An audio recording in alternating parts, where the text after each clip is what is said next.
Hello students, in this video we will be discussing about some of the more important concepts of electrochemistry. In the last video or till the last video we have discussed about the Nernst equation which was used to calculate the cell potential, isn't it, E cell or electromotive force of the cell. And now in this video we will be discussing about the conductance of electrolytic solution. The topic of this video is conductance of electrolytic solution.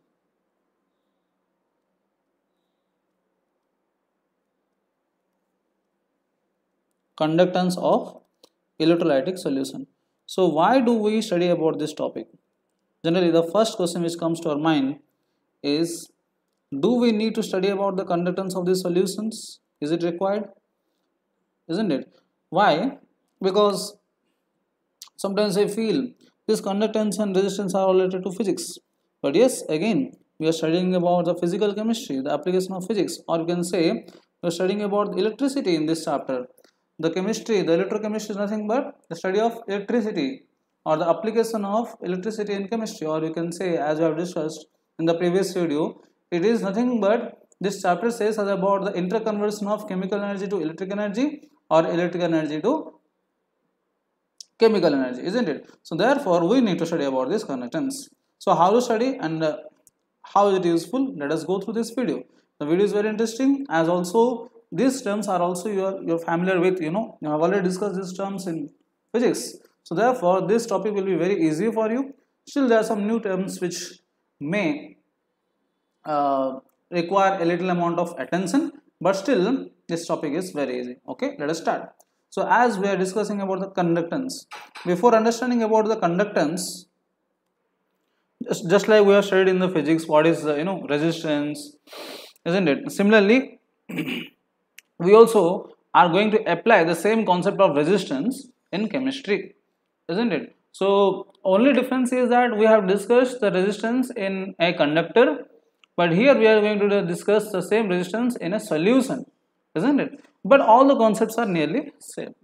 Okay, yes, let us continue. Suppose if you want to understand about resistance, resistance is nothing but the obstruction caused by, हम जब conductors में discuss करते हैं, then what happens? Obstruction caused by the atoms to the flow of electrons. Generally we say like that. Similarly in solutions we discuss that the obstruction caused by other atoms or other ions during the movement of the flow of electrons or ions itself. ना ions जब move करते हैं तो उसी ions में से कुछ रिपल्सन्स face करते हैं. अगर पॉजिटिव तो पॉजिटिव रिपल्सन फेस करेगा, एंड पॉजिटिव अगर तो कभी कभी नेगेटिव की तरफ अट्रैक्ट हो जाएगा. So there are some kind of repulsions attractions which disturbs the movement of the ions and they can be referred as a resistance, isn't it? So whatever, let us discuss everything for a conductor, then we can apply for ionic solutions. Okay, yes. So as we know that resistance is directly proportional to R, is directly proportional to length of the conductor, and also we know that resistance is inversely proportional to area of the conductor. ये दोनों terms आपके लिए नया नहीं है, this is old, isn't it?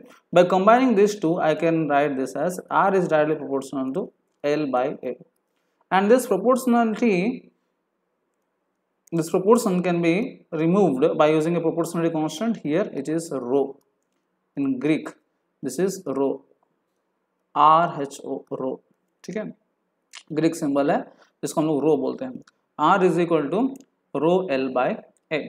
Now यहाँ पर हमें क्या चाहिए, हमें कंडक्टेंस ये सब चाहिए, है ना. तो हम क्या करेंगे, yes, first of all let us define this. R is your resistance, है ना. रो इज व्हाट, कांस्टेंट जो है यहाँ पे, ये कांस्टेंट को हम लोग क्या बोलते हैं, specific resistance. This is named as specific resistance, or also named as resistivity. ठीक है, ऐसे कैसे नाम दे दिए, देखिए वेरी सिंपल. आप अगर इसका घुमा देंगे, आर का रेजिस्टेंस का यूनिट क्या होता है, ओम, है ना, not O M, this is O H M. Okay, so now we know that this can be written as rho is equal to A into R by L। तो area की unit आपको पता है metre square, ऐसा unit इसका ओम bye metre, जो कि आपका आ जाएगा ओम इंटू मीटर। ये इसका यूनिट है किसका, रो का, ठीक है, विच इज स्पेसिफिक रेजिस्टेंस और रेजिस्टिविटी। अगर इसको घुमा देंगे हम लोग, कैसे, 1/R कर देंगे। 1/R क्या होता है, reciprocal of resistance is called as conductance. Reciprocal of resistance is only called as conductance, denoted as G, ठीक है। तो G जो 1/R है, R को घुमा दीजिए, R को जब घुमा देंगे तो क्या होगा, आपको मिलेगा A by rho into L, reciprocal है ना। तो इसको हम क्या कर सकते हैं, दिस इज रिटन एज 1/रो इंटू A बाई एल, ठीक है, 1/रो इंटू A बाई एल। 1/रो जो है, G जो कंडक्टेंस हो गया, वैसे 1/रो का हम क्या नाम दे सकते हैं, एक नया टर्म यूज करते हैं यहाँ पे, के को हम लोग बोलते हैं कप्पा।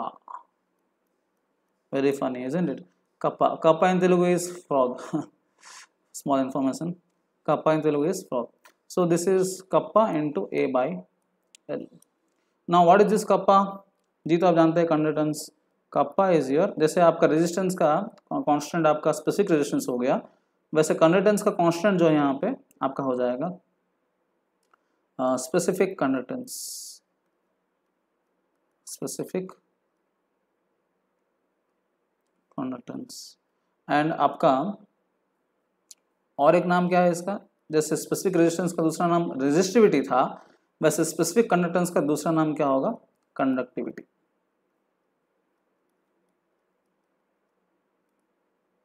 ठीक है। सो अल्टीमेटली हमें एक फॉर्मूला मिल गया यहाँ पर, G is equal to conductance is equal to kappa into A by L,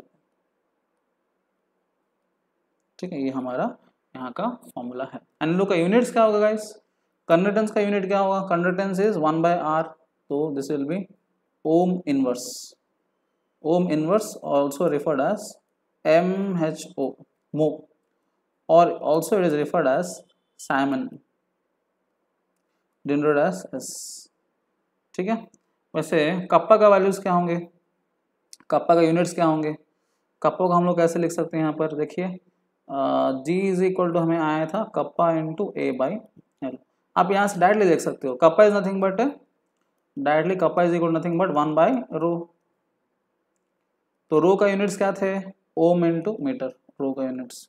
तो कप्पा के यूनिट्स क्या होंगे, ऑपोजिट, कप्पा के यूनिट्स हो जाएंगे रेसिप्रोकल है ना, ohm inverse meter inverse. Ohm inverse हम लोग क्या बोल सकते हैं, साइमन बोल सकते हैं, and meter inverse. This is the unit of conductivity और कंडक्टेंस, स्पेसिफिक कंडक्टेंस, ठीक है। तो ये सब आप ऑलरेडी पढ़े हो, स्टिल एक रिवीजन जैसे हो जाएगा। नाउ हम जो मटेरियल्स में देख रहे थे, फिजिक्स में जो पढ़ते हैं जनरली मटेरियल्स के लिए, मटेरियल्स का कंडक्टिविटी किस किस के ऊपर डिपेंड कर रहा था, for materials conductivity depends on, come on guys, आपने फिजिक्स में पढ़ा है इसको, इलेक्ट्रिसिटी चैप्टर में, conductivity depends on what are the factors, first one is nature of the material, है ना, सबसे important। देन आपका बाकी जो है टेम्परेचर होता है, प्रेशर होता है ना, बट नेचर सबसे इम्पॉर्टेंट है, ठीक है। और आपका नंबर ऑफ वैलेंस इलेक्ट्रॉन्स के ऊपर डिपेंड करता है, नंबर ऑफ वैलेंस इलेक्ट्रॉन्स, जितना ज़्यादा वैलेंस इलेक्ट्रॉन्स होंगे उतना ज़्यादा इलेक्ट्रिसिटी मूव कर सकता है, इलेक्ट्रॉन्स मूव कर सकता है, जितना ज़्यादा इलेक्ट्रॉन्स मूव करेंगे उतना ज़्यादा आपका क्या होगा, इलेक्ट्रिसिटी प्रोड्यूस होगा। नेचर ऑफ मेटल में आप क्या लिख सकते हैं, it can be a metal, है ना, it can be a non metal, और it can be a metalloid, है ना। ये क्लासिफिकेशन है, ये क्लासिफिकेशन से बेहतर और एक क्लासिफिकेशन है, क्या है, कंडक्टर्स, इंसुलेटर्स एंड सेमीकंडक्टर्स, जो कि हमने सॉलिड स्टेट चैप्टर में पढ़ा था। कंडक्टर्स मतलब क्या होते हैं, बहुत अच्छा से कंडक्ट कर पाते हैं, करंट को बहुत अच्छा से कंडक्ट कर पाते हैं, जैसे कि सारे मेटल्स आ जाते हैं इसमें, ऐसे इंसुलेटर्स में नॉन मेटल्स आते हैं, but there are some non metals which are exceptional and they conduct electricity. They are carbon black, graphite, है ना, ये सब जानते होंगे. देन आपका सेमीकंडक्टर्स में आपका कौन आएंगे, सिलिकॉन. ग्रुप 14 एलिमेंट्स जनरली वो सबको क्या करते हैं, डोप करते हैं ना, डोपिंग याद है ना, सॉलिड स्टेट में हमने पढ़ा था. Group 14 elements are doped with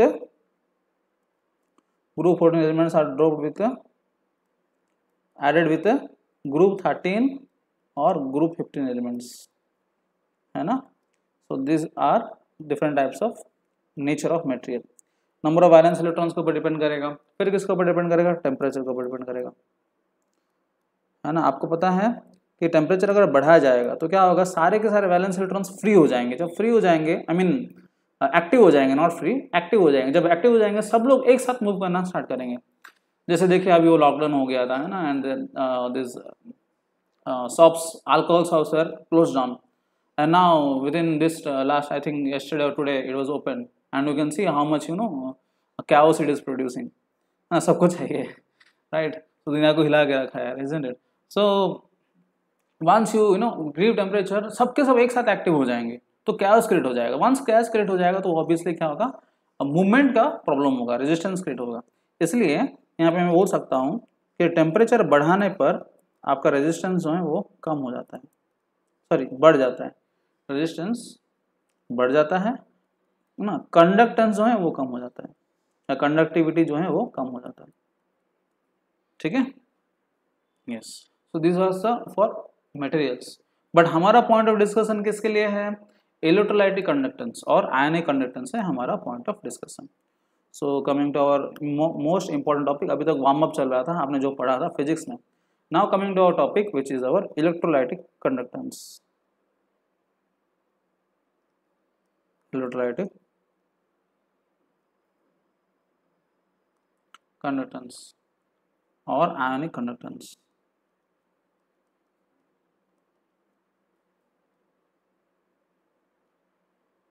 ये हमारा टॉपिक है. ठीक है, तो let's see this.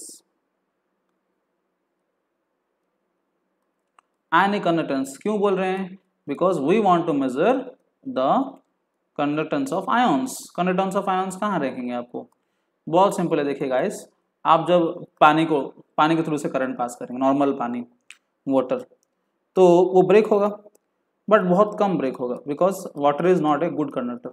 Generally pure water को लेते हो ना, pure water is not a good conductor of electricity.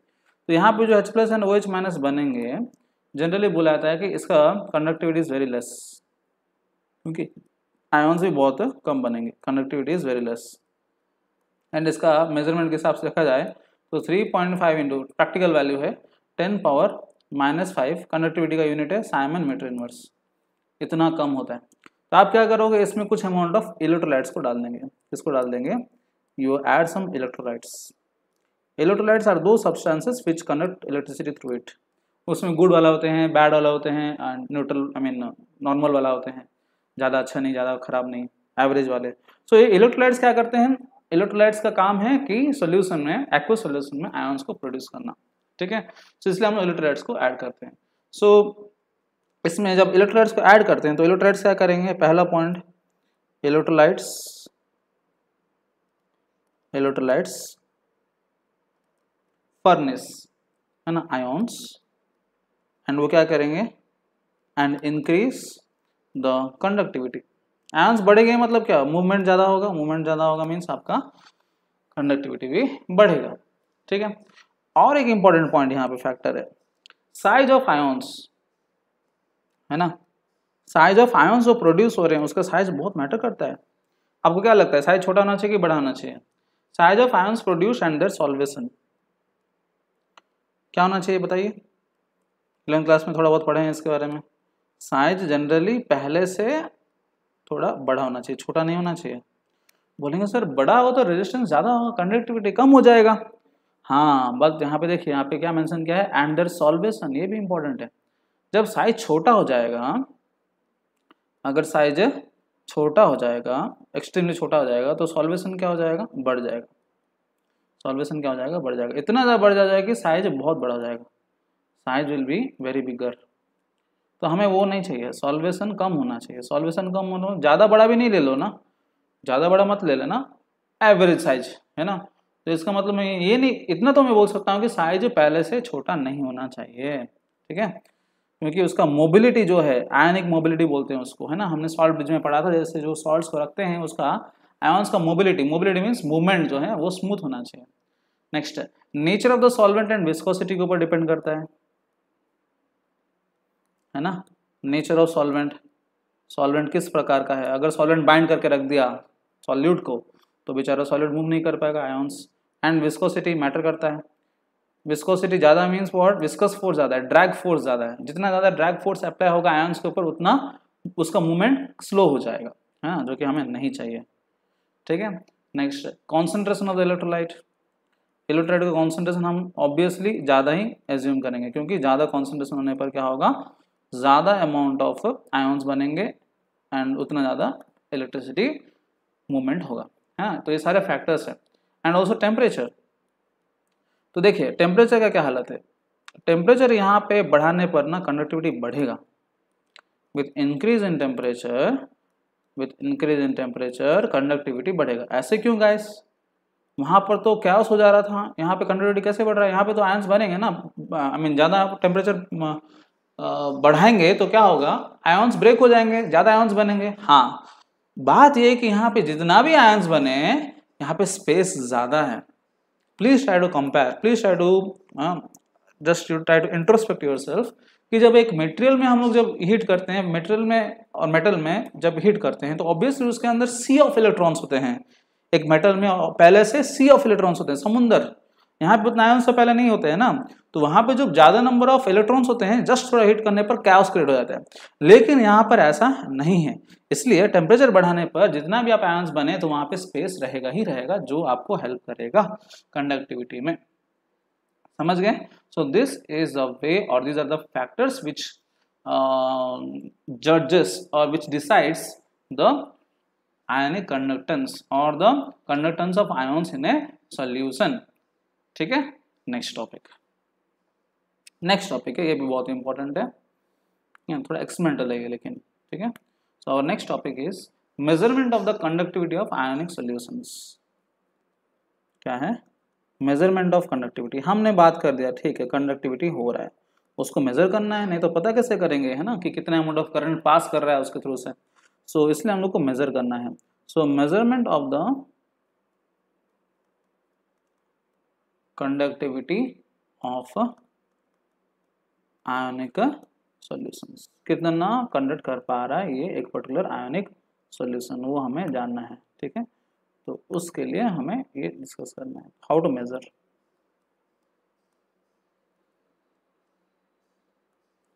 ठीक है।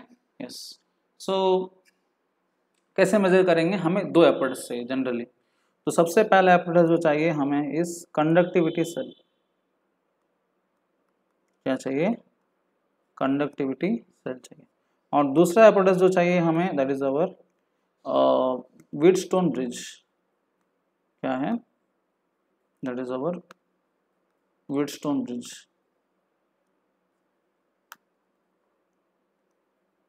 है ना। व्हीटस्टोन ब्रिज आप ऑलरेडी फिजिक्स में पढ़ के रखे हैं, चलो मैं आपको बताऊंगा, ये दोनों चाहिए। सो दोनों क्यों चाहिए, कैसे चाहिए, हम लोग कैसे एक्सपेरिमेंटली निकालते हैं, मैं आपको अभी डिस्क्राइब करने वाला हूँ। ये सब लैब का काम है, लेकिन still you have to get that. So first of all what is conductivity cell, देखिए दोनों को एक साथ समझना है, Wheatstone bridge and conductivity cell को। बात यह है कि हमें जब एक अननोन रेजिस्टेंस चाहिए, जनरली हमें क्या चाहिए, हमें कंडक्टिविटी चाहिए, हमें क्या चाहिए, कंडक्टिविटी। कंडक्टिविटी का फॉर्मूला क्या है, conductivity means kappa, kappa is equal to, formula क्या निकला था हमारा, देखिए कप्पा इज इक्वल टू यहाँ से G into L by A, kappa is equal to यहाँ से आप लिख सकते हैं G into L by A, ठीक है। So kappa is equal to, मैं लिख सकता हूँ यहाँ पर G into L by A, ठीक है। Now the point is, G तो आपको पता है, G is your conductance, kappa conductivity चाहिए आपको, है ना। सो कंडक्टिविटी जब चाहिए, कंडक्टेंस तो है जी, हमें और क्या चाहिए, cell constant G star, I mean G निकालना है एंड एल बाय ए भी निकालना है, दोनों चाहिए ना। जी हमारे पास नहीं है, रेजिस्टेंस दिया है क्या, नहीं दिया है, कुछ नहीं दिया है हमारे पास, कुछ नहीं है अभी, ठीक है। सो एल बाय ए भी हमें निकालना है। सो एल बाय ए को हम लोग शॉर्टकट में क्या बोलते हैं, जी स्टार बोलते हैं, ठीक है। मतलब अल्टीमेटली इसका फॉर्मूला क्या है, K is equal to G into G star, ठीक है। जी मतलब कंडक्टेंस, जी स्टार मतलब सेल कांस्टेंट। ये सेल कांस्टेंट नाम कैसे पड़ा हम लोग पूरा डिटेल में भी डिस्कस करने वाले हैं, है ना। देखिए सो बात ये है कि हमें दोनों चीज चाहिए, जैसे बोला ना आपको। तो जी कहाँ से निकलेगा, G is nothing but 1/r, G is nothing but 1/r। So आपको रेजिस्टेंस मिल जाएगा तो जी मिल जाएगा। तो रेजिस्टेंस कैसे मिलेगा, आपको व्हीटस्टोन ब्रिज थोड़ा याद करना है। व्हीटस्टोन ब्रिज क्या था गाइस, देखिए व्हीटस्टोन ब्रिज में ऐसे कुछ डायग्राम था, मैं आपको याद दिला दे रहा हूँ। आप ये डायग्राम को देख के कुछ याद आएगा शायद। दो पैरेलल लाइंस और इधर भी दो पैरेलल लाइंस, जिसमें बीच में सर्कल्स हैं। ये दोनों को जोड़ दिया, बीच में एक सब्सटेंस को रखा एंड ये दोनों को जोड़ दिया, ठीक है। एंड यहाँ पे एक ऑसिलेटर, ये सेटअप है व्हीटस्टोन ब्रिज का, किसका सेटअप है, व्हीटस्टोन ब्रिज का सेटअप है। तो यहाँ पे 4 रेजिस्टेंस होंगे, मान लो R1, R2, R3, R4, इसके हिसाब से, डायग्राम के हिसाब से। बीच में मान लीजिए P है, P क्या है आपको, ये डिटेक्टर है मान लीजिए, क्या ये डिटेक्टर। डिटेक्टर क्या करता है, हमें हेल्प करता है कि यहाँ पे इलेक्ट्रॉन, आई मीन यहाँ पे करंट पास कर रहा है कि नहीं कर रहा है। तो यहाँ पे जो सिंबल दिया हूँ ऐसा रहेगा थोड़ा सा, and this is your oscillator. Oscillator means what, यहाँ पे कुछ फ्रीक्वेंसी ऑफ करंट प्रोड्यूस होता है, आई मीन सप्लाई होता है, एसी करंट, एसी करंट को सप्लाई करते हैं, ठीक है। तो व्हीटस्टोन ब्रिज का काम क्या है गाइस, आप फिजिक्स में पढ़ा है, फिर मैं आपको बता रहा हूँ। देखिए व्हीटस्टोन ब्रिज का काम ये है, ये जो आपको दिख रहा है ब्रिज, जिसको हम लोग बोलते हैं व्हीटस्टोन ब्रिज, एंड इसका काम ये है कि it helps us to find out the unknown resistance, helps us to find out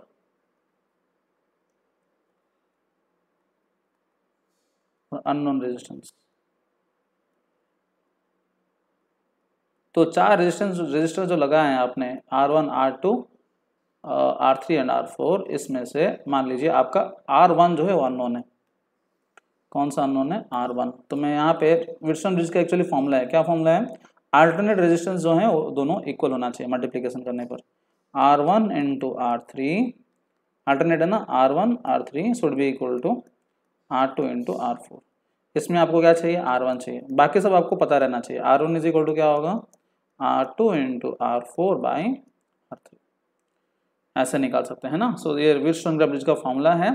so ज़्यादा डिटेल में आपको पढ़ना है तो आप फिजिक्स में पढ़ना है, केमिस्ट्री है इसलिए मैं आपको ज़्यादा डिटेल नहीं बता रहा हूँ, लेकिन ये फॉर्मूला में आपको अननोन रेजिस्टेंस मिल जाएगा जब आपको नोन रेजिस्टेंस पता है, R2, R4 एंड R3, ठीक है। तो यहाँ पे किसका रेजिस्टेंस निकालना है, सॉल्यूशन का निकालना है, समझ रहे हो ना। तो सॉल्यूशन को थोड़ी ना यहाँ पे लगा सकते हैं, रजिस्टर को लगा सकते हैं आसान, लेकिन सॉल्यूशन को लगाना बहुत मुश्किल है। तो सॉल्यूशन को लगाना बहुत मुश्किल है, इसलिए हमको क्या यूज करना पड़ता है, पहला apparatus जिसको हम लोग बोलते हैं कंडक्टिविटी सेल। तो कंडक्टिविटी सेल में कैसे होता है गाइस, देखिए कंडक्टिविटी सेल एक बहुत बड़ा ट्यूब जैसे होता है,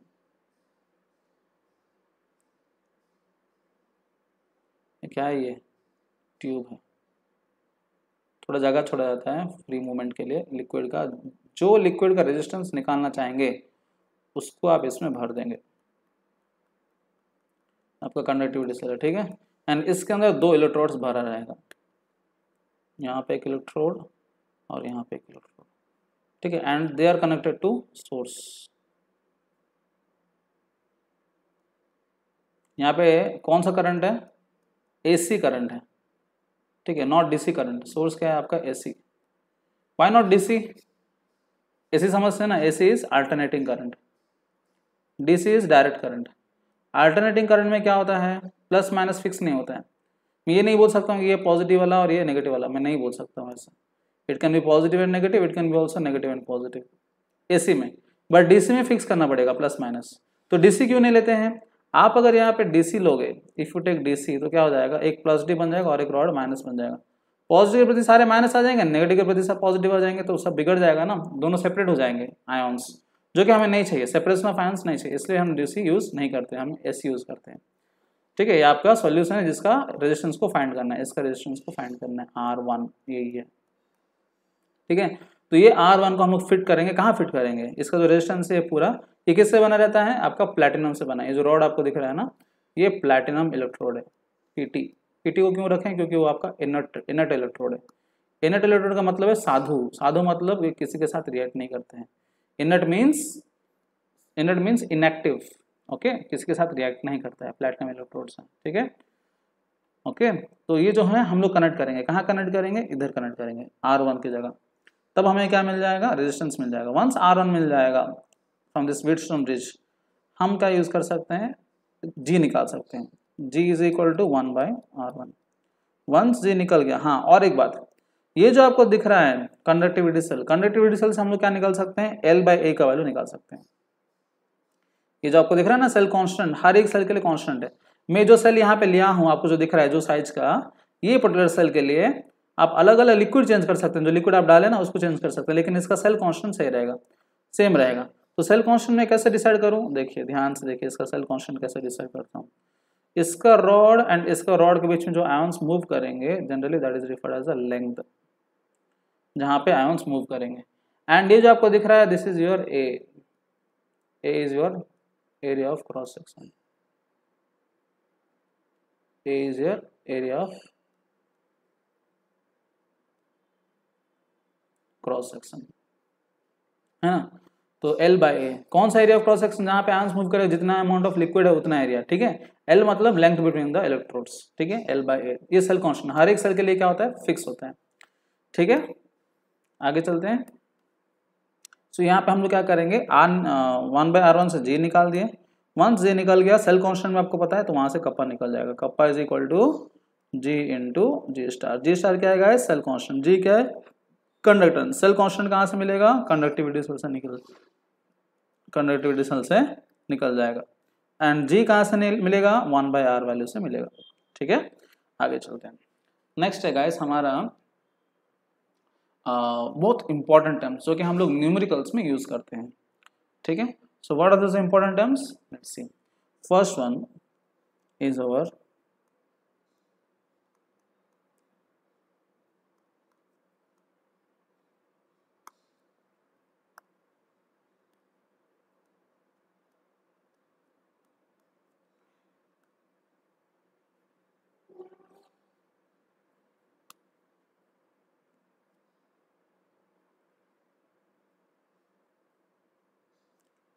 one is our molar conductivity.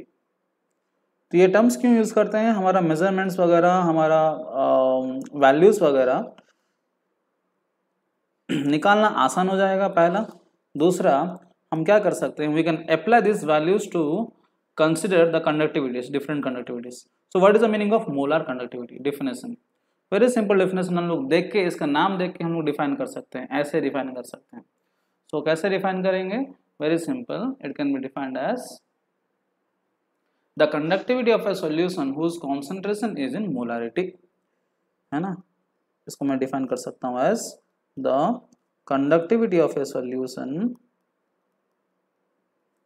the conductivity of a solution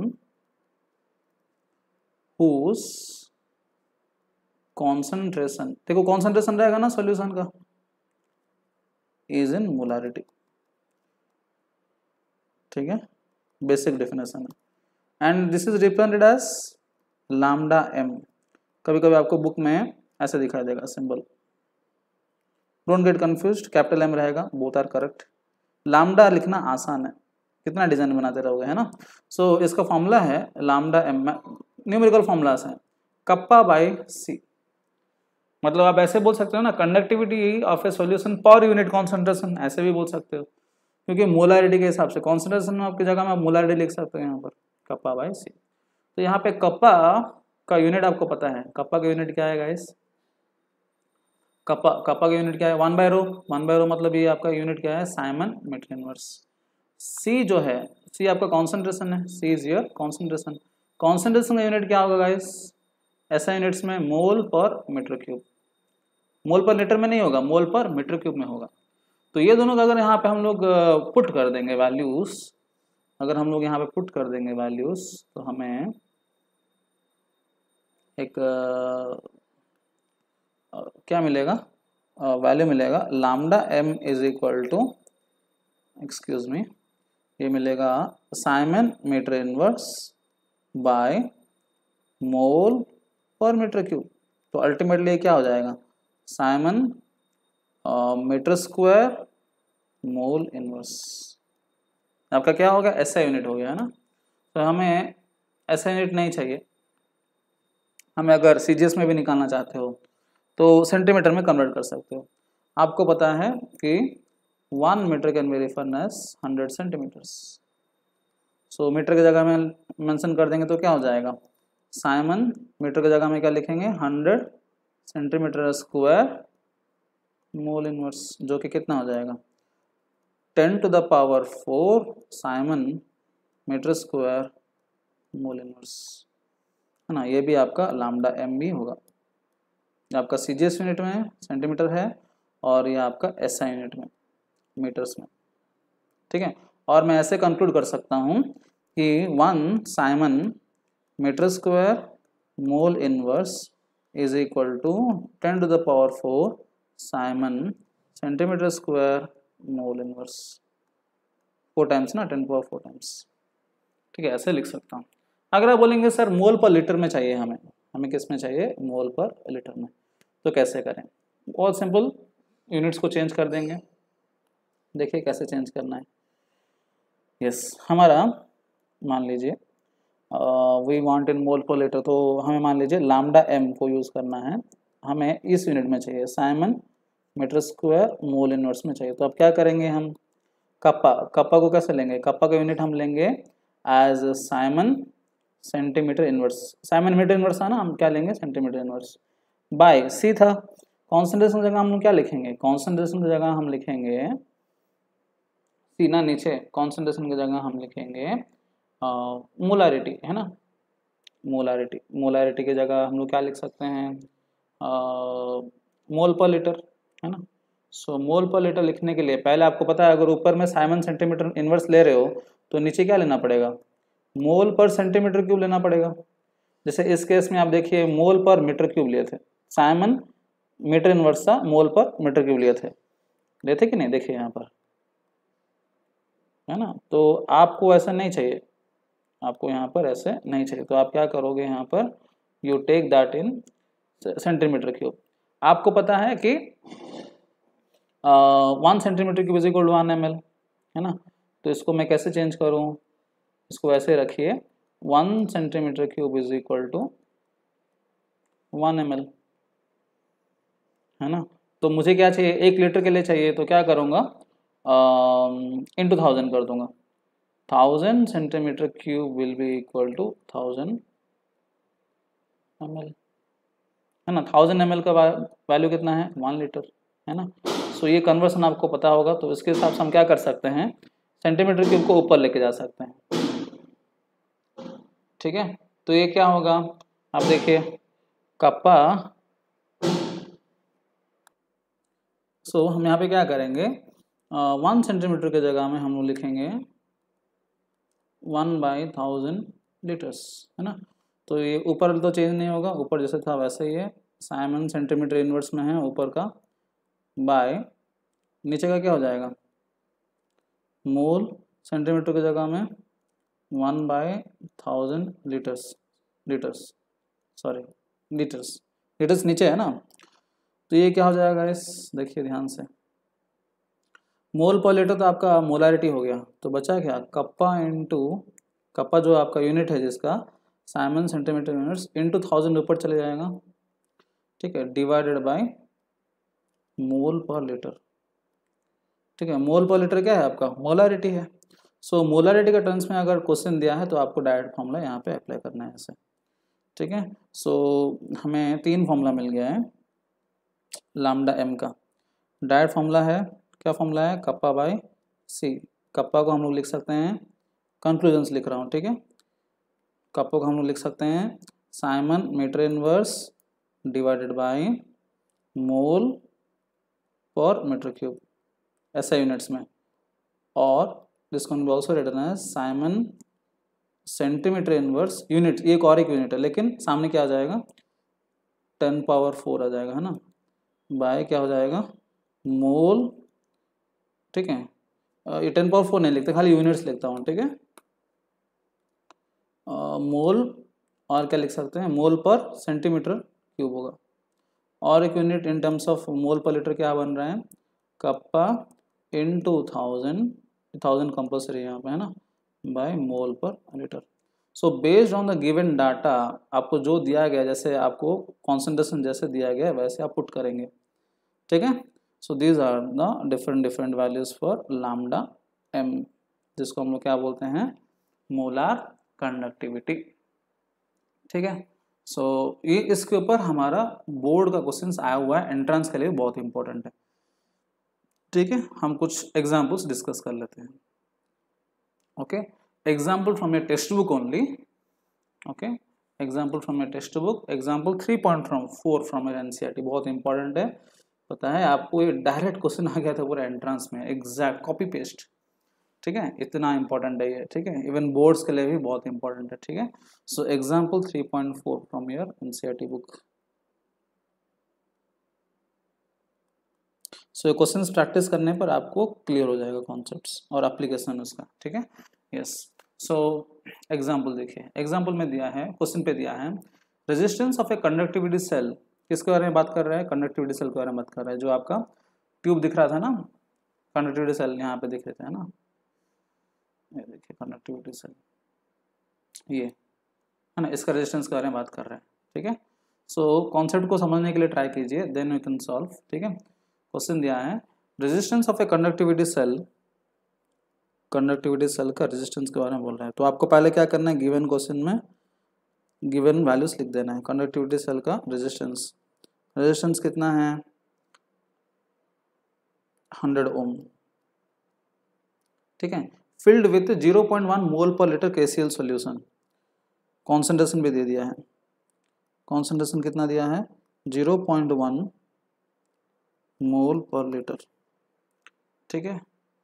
if the resistance of the same cell, same cell के बारे में बात कर रहा है, दूसरा केस लेकिन बता रहा है, क्या बोल रहा है व्हेन फिल्ड विथ 0.02 मोल पर लीटर KCl सॉल्यूशन, अभी कॉन्सेंट्रेशन चेंज हो गया, सेम सेल है लेकिन कॉन्सेंट्रेशन चेंज हो गया, कितना हो गया 0.02 मोल पर लीटर, न्यू कॉन्सेंट्रेशन। और क्या बोल रहा है रेजिस्टेंस भी दिया है इसका, कितना रेजिस्टेंस है सेकंड केस में 520 ओम। तो आप फिजिकली समझने के लिए ट्राई कीजिए, ये क्या बोल रहा है सेम कंडक्टिविटी सेल में आप जब ये कॉन्सेंट्रेशन डालेंगे KCl सॉल्यूशन का, तो उसका रेजिस्टेंस कितना दिखा रहा है 100 ओम दिखा रहा है, बस उसी कंडक्टिविटी सेल में आप जब कॉन्सेंट्रेशन चेंज कर दिए सॉल्यूशन का, कौन सा सॉल्यूशन सेम KCl सॉल्यूशन का, कॉन्सेंट्रेशन चेंज करने पर आपका क्या चेंज हो गया रेजिस्टेंस चेंज हो गया, समझ गए, ये क्वेश्चन है। देन क्वेश्चन में पूछा है calculate the conductivity and molar conductivity of, conductivity मतलब क्या है आपको पता है कप्पा, कंडक्टिविटी पूछा है, मोलर कंडक्टिविटी हम जो अभी डिस्कस किया था वो भी पूछा है, किसका पूछा है conductivity and molar conductivity of 0.02 मोल पर लीटर, मतलब इसके बारे में पूछा है, ये भी है लेकिन इसके बारे में पूछा है। और क्या दिया है द कंडक्टिविटी ऑफ 0.1 मोल पर, मतलब इसका जो ये सॉल्यूशन का कंडक्टिविटी दे दिया है, कंडक्टिविटी कितना दिया है कप्पा इज इक्वल टू कितना दिया है गाइस, कप्पा दिया है 1.29 साइमन मीटर इनवर्स, कप्पा दे दिया है। हमें एक क्वेश्चन में क्या पूछा है इसका कप्पा एंड मोलर कंडक्टिविटी पूछा है, इसका कप्पा दिया हुआ है, ये हमारा क्वेश्चन है, ठीक है। क्वेश्चन को अच्छा से समझने के लिए ट्राई कीजिए, एक ही कंडक्टिविटी सेल है जिसके बारे में डिस्कशन हो रहा है, एंड ये कंडक्टिविटी सेल में क्या हो रहा है जब इस प्रकार का कॉन्सेंट्रेशन का सॉल्यूशन डाला जाएगा तो रेजिस्टेंस 100 ओम है, जब कॉन्सेंट्रेशन 0.02 हो गया तो रेजिस्टेंस कितना हो गया 520 ओम हो गया, ठीक है। और क्या दिया है क्वेश्चन में ये सॉल्यूशन का सॉल्यूशन मान लीजिए इसको नाम दे देते हैं solution A solution B, solution A का कंडक्टिविटी दिया लेकिन सॉल्यूशन बी का कंडक्टिविटी मोलर कंडक्टिविटी पूछा है। तो चलो जो भी पूछा है फिजिकल केमिस्ट्री यहाँ पता है they are related to formula, तो आधा काम इधर ही खत्म हो जाएगा if you know the formula and how to use that is the second case, yes. So first of all kappa पूछा है, कप्पा का फॉर्मूला क्या है, हमने डिराइव किया था G into G star, G into G star, ये formula है। तो आपके पास G है, G means what, G is conductance which is reciprocal of resistance. आपके पास रेजिस्टेंस दिख रहा है 520 520 है ना। सो आप यहाँ पे पुट कर देंगे, क्या कर देंगे 1/520 पुट कर देंगे, तो आपको क्या हो जाएगा, G मिल जाएगा, G मिल जाएगा ना, G मिल जाएगा, बहुत अच्छा। G स्टार आपके पास है, do you have G star? G star क्या होता है, G स्टार आपका सेल कांस्टेंट होता है। G स्टार क्या आपका होता है, सेल कांस्टेंट। तो सेल कांस्टेंट का आपको कुछ पता है क्या, डू नो अबाउट द, ये जो कंडक्टिविटी सेल यहाँ पे डिस्कस किया जा रहा है उसका सेल कांस्टेंट आपको पता है? पता नहीं, या नहीं ना, नहीं पता। सो जब पता नहीं तो निकालेंगे कैसे, वेरी सिंपल। देखिए जब सेम कंडक्टिविटी सेल में आपका हो रहा है एक्सपेरिमेंट्स, तो ये कंडक्टिविटी सेल का सेल कांस्टेंट जो हमेशा कांस्टेंट रहेगा, चेंज नहीं होगा। तो आप सॉल्यूशन ए लीजिए या सॉल्यूशन बी लीजिए, आपका सेल कांस्टेंट फिक्स रहेगा। That means what, solution A का जो सेल कांस्टेंट है सॉल्यूशन बी का भी सेल कांस्टेंट वही है। इसलिए सॉल्यूशन ए में मैं क्या करूंगा, ये फॉर्मूला अप्लाई करूंगा। क्या फॉर्मूला करूंगा, अप्लाई करूंगा, kappa is equal to G into G star, kappa is equal to G into G star formula apply करूंगा। यहाँ पे मुझे क्या पता है, कप्पा पता है, जी रेजिस्टेंस दिया है ना, निकल जाएगा, जी स्टार निकल जाएगा ना सेल कांस्टेंट। यहाँ पे जो जी स्टार निकलेगा वही जी स्टार को लाके यहाँ पर पुट करना है, क्योंकि दोनों का सेल कांस्टेंट सेम है। दैट इज अ कॉन्सेप्ट, मैं आपको पता है ना, जब तक आप कंडक्टिविटी सेल को डिस्कस चेंज नहीं कर रहे हो तब तक आपका सेल कांस्टेंट चेंज नहीं होगा, ठीक है। तो इस केस में हम क्या करेंगे, जी स्टार निकाल देंगे। तो G star is equal to क्या होगा, kappa by G is equal to क्या होगा, कप्पा इंटू आर, क्योंकि जी इज इक्वल टू 1/r। तो कप्पा 1.29 है, रेजिस्टेंस कितना 100 दिया है, ठीक है, तो कितना आ जाएगा 129 आ जाएगा। सेल कांस्टेंट L/A है ना, 129 आपका आ जाएगा मीटर इनवर्स। तो इसको लाके यहाँ पे पुट करेंगे, जब यहाँ पे पुट करेंगे तो आपको कप्पा वैल्यू मिल जाएगा। तो इस केस में दो पार्ट का ही रखा हूँ, इस केस में kappa is equal to solution B का है ना, ये सोल्यूशन बी का डिस्कस करें जो कि हमें चाहिए, जी इंटू जी स्टार। जी का वैल्यू पता है आपको 1/520 है, 1/520 क्या होगा, इसका यूनिट ध्यान रखिएगा, ठीक है। जी स्टार क्या है 129 मीटर इनवर्स है ना। सो 129/520 करेंगे, सो 129/520 करने पर आपको मिल जाएगा 0.248। इसका यूनिट क्या है, कप्पा का यूनिट, कप्पा का यूनिट अगेन ऐसा यूनिट साइमन मीटर इनवर्स, सब ऐसा यूनिट्स में, इसलिए साइमन, ये आपका ओम था ना, 1/ओम आपका साइमन हो जाएगा, 0.248 साइमन मीटर इनवर्स। मिल गया ना कप्पा, कप्पा मिल गया। हमें और क्या चाहिए, मोलर कंडक्टिविटी चाहिए। मोलर कंडक्टिविटी का फॉर्मूला आपको पता है, कप्पा बाई सी, एंड सी की जगह में क्या दिया गया है, मोल पर लीटर दिया गया है ना। तो कौन सा फॉर्मूला अप्लाई करेंगे, देखिए कप्पा का 3 फॉर्मूला बताया ना आपको, siemens metre inverse by mole metre cube, siemens centimetre inverse by mole centimetre cube, kappa into 1000 है ना। ये भी सब कप्पा ही था, देखिए आप कंफ्यूज मत हो जाएगा, सब यूनिट यहाँ पे लिया था, मतलब ये कप्पा ही था है ना, बट यूनिट अलग था।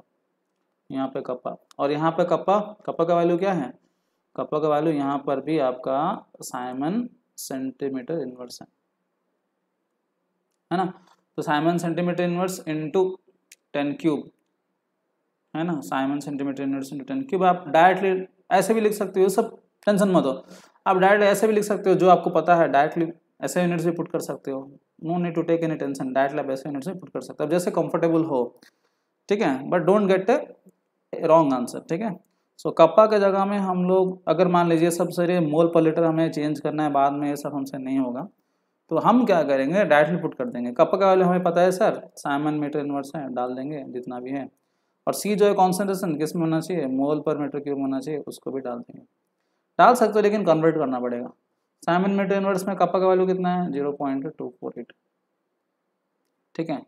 और मोल पर लीटर वैल्यू आपको दिया है कितना, कॉन्सेंट्रेशन जो है दिया गया है कितना, दूसरा का 0.02 मोल पर लीटर है, ये दिया है ना कॉन्सेंट्रेशन। तो मोल पर लीटर को मीटर क्यूब में कन्वर्ट करना है आपको, क्योंकि आपने क्या लिया, मोल पर मीटर क्यूब लिया, मोल पर लीटर आप कंसिडर करना चाहते तो उसके लिए दूसरा फॉर्मूला है। तो लीटर को मीटर क्यूब में कन्वर्ट कीजिए, आपको पता है कि 1 litre is equal to 10⁻³ metre cube, है ना। तो आप क्या करेंगे, 0.248 मोल पर मीटर क्यूब के जगह में आप क्या लिख सकते हैं, मीटर क्यूब की जगह में लीटर लिख सकते हैं ना। अब इसी को कन्वर्ट कर दीजिए, नहीं तो आसान हो जाएगा। तो ये क्या हो जाएगा गाइस, 0.02 मोल पर लीटर के जगह में क्या लिखूं, 10⁻³ मीटर क्यूब, है ना। तो 10⁻³ ऊपर जाएगा तो क्या होगा, 0.02 इंटू 10⁻+3, ये क्या हो जाएगा, मोल पर मीटर क्यूब।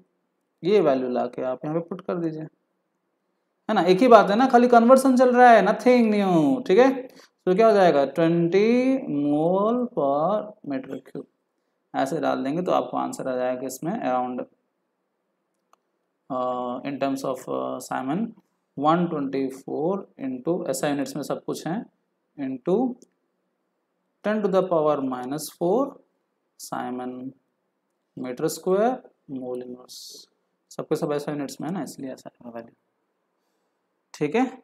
खाली कन्वर्सन का बात है, आप बेसिक फॉर्मूला मेरे हिसाब से बोल रहा हूँ, आप ये बेसिक फॉर्मूला को याद रखिए, कौन सा, ऐसा यूनिट वाला, बाकी सब आप कन्वर्ट कर सकते हो। ये वाला siemens metre inverse by mole per metre cube, ये यूनिट जब K/C, K/C ये भी ले सकते हो, K/C ये भी ले सकते हो, ठीक है। तीनों में जो आपको जो कंफर्टेबल आप उसको ले सकते हो, ठीक है। क्लियर, दिस इज एग्जाम्पल 3.4, बहुत इंपॉर्टेंट ऐसे क्वेश्चन आएंगे, ठीक है। सो this is about application of conductance or calculation of molar conductivity for different types of solutions, ठीक है, clear, okay guys, so we'll go to next video. Thank you very much for attentive hearing.